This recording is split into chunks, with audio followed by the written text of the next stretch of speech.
Many of us can't perform without our morning cup of coffee. However, while coffee brought on the go may be the kickstart to the day that we need, the waste produced as a result is hugely damaging to the environment.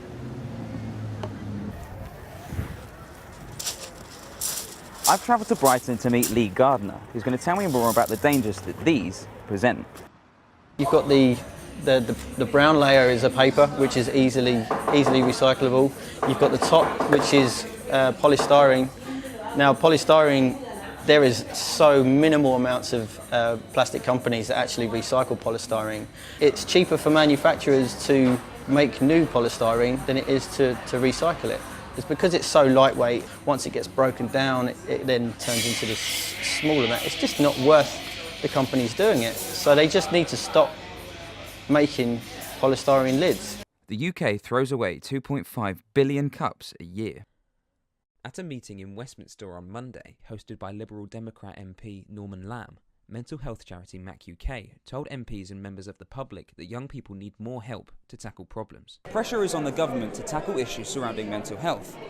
MAC UK say they believe that flexible funding and practical approaches will provide the most effective solutions, working alongside other organisations such as the Centre for Mental Health and Mind.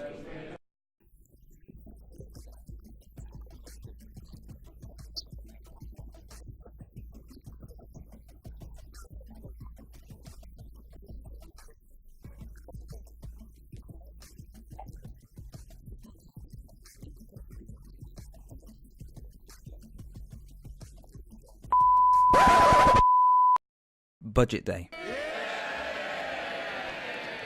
The House of Commons is filled to the brim and the streets are empty, as the nation has dropped everything to catch a glimpse of the Chancellor doing his thing. He said previously that he expected government finances to be £122 billion worse off, and completely gave up on the hope of reaching a budget surplus altogether. But all of this is gone. Today emerged from number 11 a new man. The growth forecast for 2017 to 18 is also on the up, and has been upgraded from 1.4% to a whopping 2%. Much has changed in the few months between this budget and its predecessor, besides from the constant infighting through all parties and an intense level of public debate. The government has lost in court, lost in the House of Lords, but today announced themselves as the winners.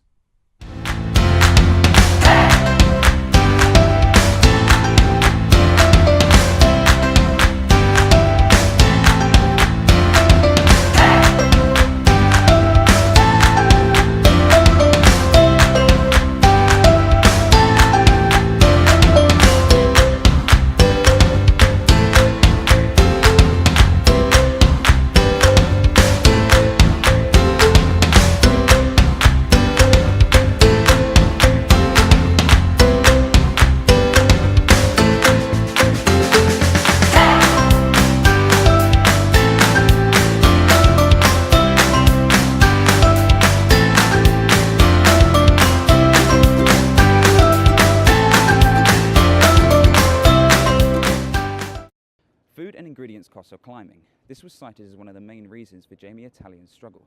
It buys many of its ingredients from Italy, and they've become more expensive due to the slide of the pound after Britain's vote to leave the European Union. Wages have also been rising at a slower pace than inflation, leaving consumers worse off. I haven't been earning as much as I have done recently. To remain consumer friendly and cater for a modern demographic, restaurants need to make themselves social media friendly. This requires investment. Some restaurant chains who are in a struggle to manage funds have been told by the government they need to pay their staff the national living wage. In order to combat this and ease financial pressure, they have ripped up their fair tips policy. Many job losses are expected over the coming months. Fans flock to the Sherlock Holmes Museum to catch an essence of the famous detective's adventures across London. Sir Arthur Conan Doyle's legacy has created one of the most famous houses in the world, 221B Baker Street, where the museum stands today. And where else should you go to celebrate other than the Sherlock Holmes pub in London, where you can enjoy a pint of Sherlock House Ale? The stories by Conan Doyle have captured the imagination of millions across the globe. Despite being 130 years old, the mysteries of the brilliant detective will live on. More actors have played Sherlock Holmes than any other character. Who knows who'll be next?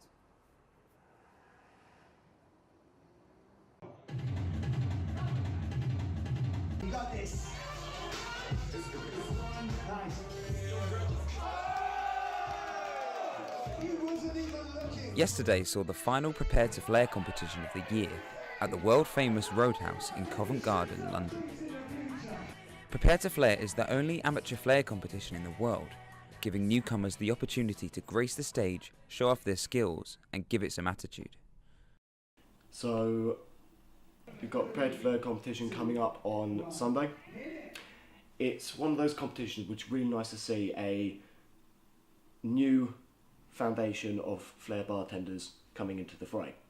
World-famous venues such as TGI Fridays and Beer One brought out serious representation and fans to match. I've done a few little flare things, but nothing ever like an actual competition with rules. Flare competitions require significant preparation in advance. I caught up with competitor Jason Payne during practice for the big night.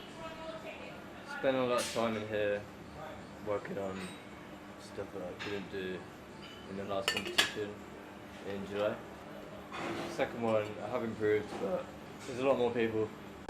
First place was awarded to Romanian Toma Vihau, much to the delight of his fellow bartenders. Romania may be a long way to travel, but it's worth it for a grand prize of £200. The thing is about the fire is that actually the thing that most interested me was the fact that younger people were woke, because Grenfell just represents everything that is rotten in our society, and younger people suddenly saw exactly what maybe our generation had just been talking about, you know, trying to point out. They actually saw it with their very own eyes, and they now are, they'll never go back. They now are completely and utterly woke to the fact that actually austerity kills. We have a system that actually focuses on profits. The word safe is relative, because obviously what some people class safe, others may not. So for me, as I've mentioned, I've always felt reasonably safe here. And to be honest, because something like Grenfell hadn't happened before, it's not something that you even think about whilst I'm here. So